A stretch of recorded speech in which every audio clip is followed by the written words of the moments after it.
Our next speaker is Ahmed Bedier. Ahmed has worked for the past decade as a community organizer, which I guess qualifies him to be president then.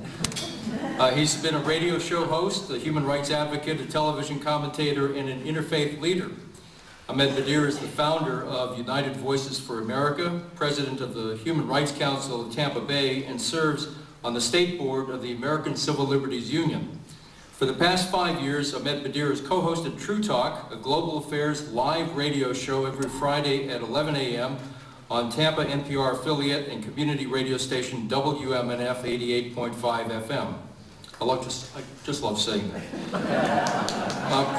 Prior to starting United Voices for America, Ahmed Bedier served as the executive director of the Tampa Council of the Council on American Islamic Relations, which is, as we heard from Hassan Shibli, a national Muslim civil rights group. Here is Ahmed Bedier. Thank you, Rob. Good to see you outside the station. Any WMNF listeners here today? We're so fortunate to have a station like WMNF. And while none of us want to be here today to remember such a tragic event, you know, we wish we didn't have to remember this event. We wish this event never happened. It was a tragic event, horrible, evil event. But at times, like anything else, when evil happens, good comes out of it. That's how we evolve as a civilization. You know, after World War II, a lot of good things happened. There's a lot of death during World War II.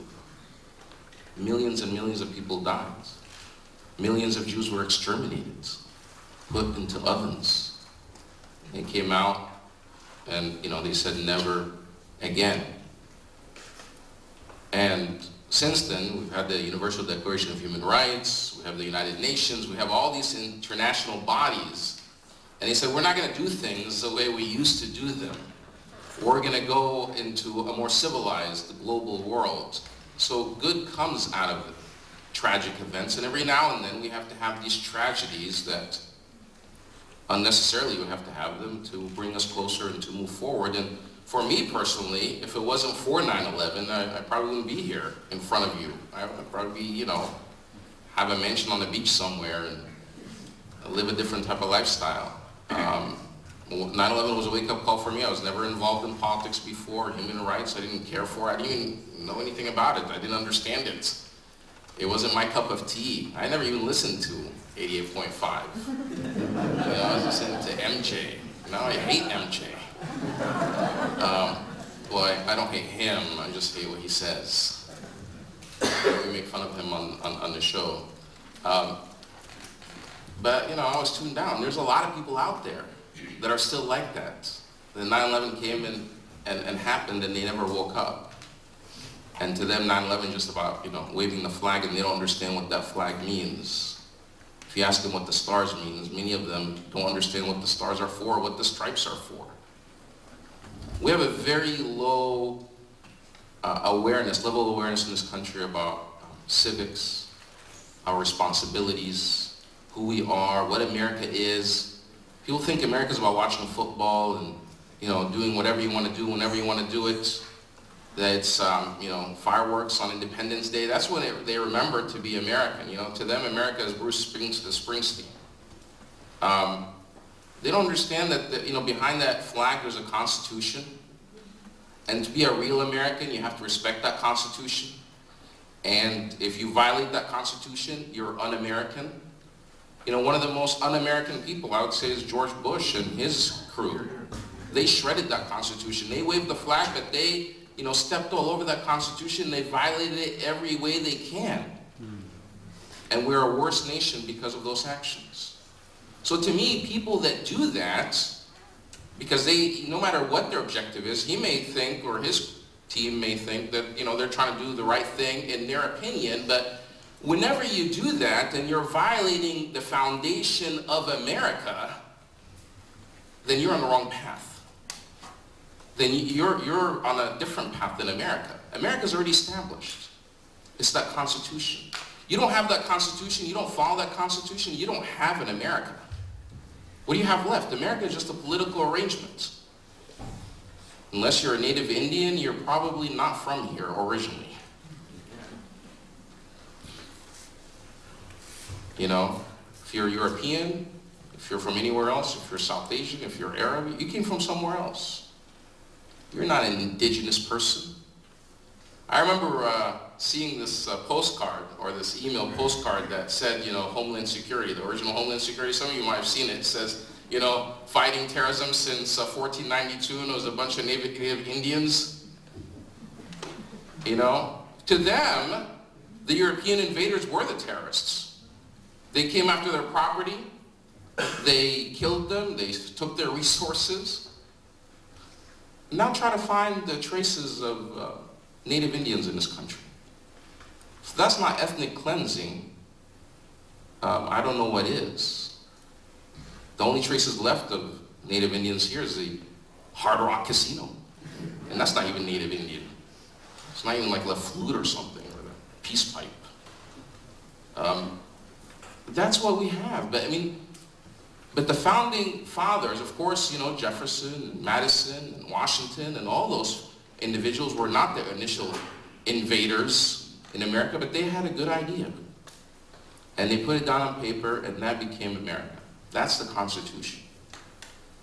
And in that Constitution, it does not say you have to be white or black, Muslim, Christian, or Hindu. It says, it's, you know, it doesn't say we the Christians come together to form a more perfect union. It doesn't say we the white people. It says we the people. However, so many people forget that, and they think that to be American means to be white Protestant. And oftentimes immigrants, I mean, I talk to immigrant communities, well, when I was a community organizer, I wasn't born here, and until they changed the law, I can't be president, Rob. But if, going off Jared's song, if I had my way, things would be different. That was really beautiful, by the way, Jared. You have a very nice voice. Let's give Jared a big round of applause.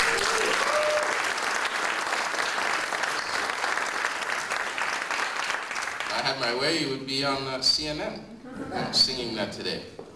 People saying more, I'm sure you'd have more peace, but a couple of points I just want to say before, and I already made a lot of points, but that's not even the points I wrote down. You know, my co-host Summer doesn't let me talk on the radio enough, so I got to come here and talk to you my points. No, if it wasn't for 9/11, I would have never met Summer, and you know, I feel like I'm married to her just on Fridays. From 11 to 12, and then we get divorced every Friday. Sometimes we get divorced in the middle of the show. And then we're just like in settlement, and Rob comes in and he's a judge or arbitrator. You know, I don't feel like I have to apologize for 9/11. None of us do, you know. A lot of times, you know, people think, oh, you're Muslim, you're Arab, you're South Asian, or you know, you fit the demographic. In fact, one of my first interview I've ever done was the St. Pete Times wanted to do this profile on a person that fits the demographics of the 9/11 hijackers. So I wasn't really media savvy back then, but the imam at the mosque, they went to him, and you know, I just recently started going to the mosque, and he's like, you know, the newspaper wants to do an interview with you. It's exciting. You can tell me what the. So I just want to talk about, you know, young Arab men. And of course I read it, and then the first opening line was, Ahmed Bedier is 28, and he's this, and he's Arab, and he's Muslim, and he fits the demographics of the 19 hijackers. Oh, great. So, well, a lot of people think that somehow, because, you know, I may look like them, or I share their name, or heritage, or their religion, or their background, that somehow I have to apologize for what happened on 9/11, and it had nothing to do with it. In fact, I'm a victim of 9/11. I'm an American just like anyone else that's in this country.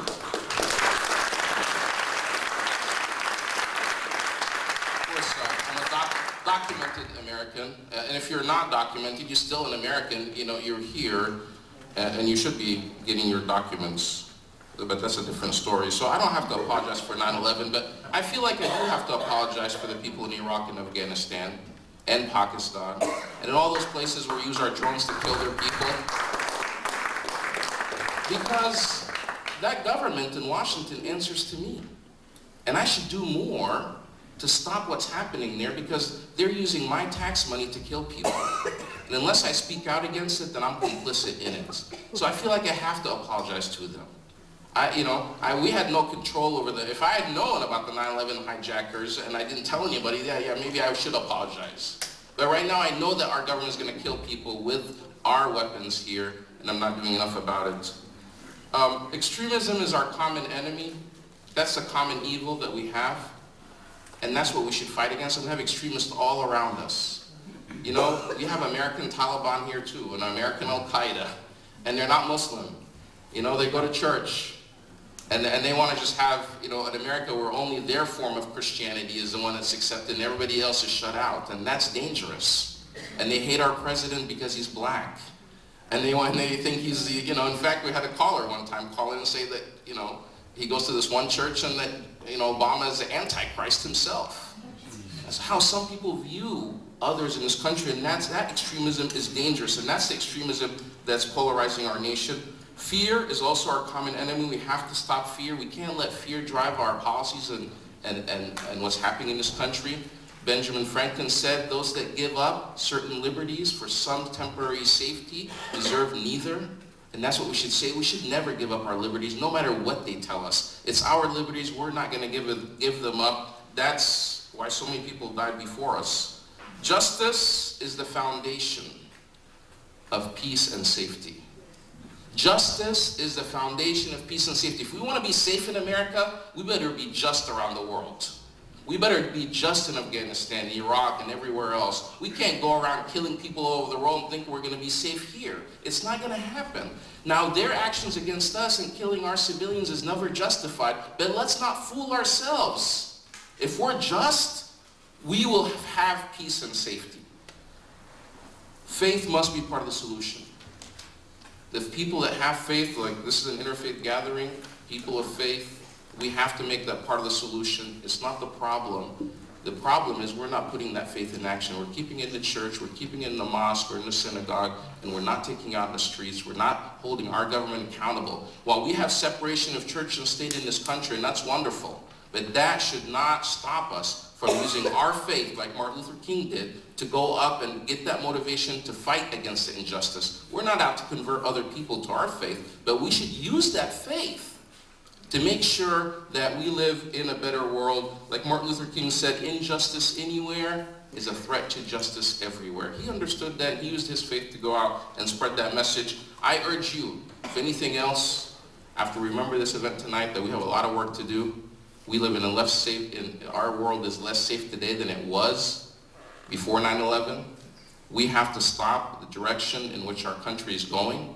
Otherwise, we'll have more problems in the future, both internally, domestically, and around the world. So with that message, let's go out there and keep working. I challenge you to keep getting involved and hold your government accountable. We have an election coming up. You have to make sure your voice is heard and that you participate and you make sure that we change the tide of this country. You can hate the Tea Party all you want, but they have strong conviction in their beliefs and they're putting it into action. There's no reason we can't have that same intensity when we go out there and make sure that our government and our politicians do the right thing. As long as we stay quiet and being the silent majority, they'll continue to take us down the wrong path, and it will definitely be our fault then. Thank you very much.